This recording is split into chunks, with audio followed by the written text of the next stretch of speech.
দেশে বিপুল পরিমাণ কালো টাকা রয়েছে বলে আমরা অনেক দিন ধরে শুনে আসছি। বারবার এই নিয়ে প্রধানমন্ত্রীর মুখেও নানা কথা শোনা গিয়েছে।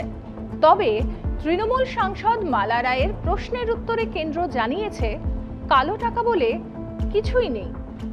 সম্প্রতি তৃণমূল সাংসদ মালা রায় সংসদে একটি প্রশ্ন করেন, 2015 থেকে 2025 সাল পর্যন্ত দেশে কালো টাকার পরিমাণ কত, তার মধ্যে কতটা উদ্ধার করা সম্ভব হয়েছে আর কতটাই বা দেশের বাইরে গিয়েছে।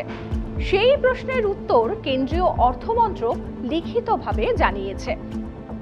সেই উত্তরে বলা হয়েছে, আসলে কালো টাকা বলে কিছুই নেই। এর অবশ্য একটা ব্যাখ্যাও দিয়েছেন অর্থ প্রতিমন্ত্রী পঙ্কজ চৌধুরী।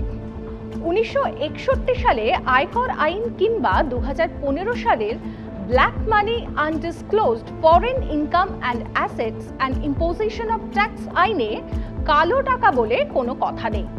অর্থাৎ কালো টাকা কাকে বলে তা নিয়ে কোনো নির্দিষ্ট সংজ্ঞাই নাকি নেই আইনে।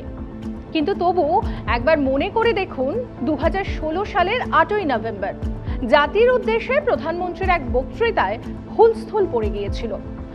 আপনি দাঁড়িয়েছিলাম ব্যাংকের লাইনে, কিন্তু এত কিছু যার জন্য সেই কালো টাকারই নাকি অস্তিত্ব নেই। হে যেন সেই জুজু, আসলে নেই, কিন্তু ছেলে ভুলোতে জুজুর জুড়ি নেই।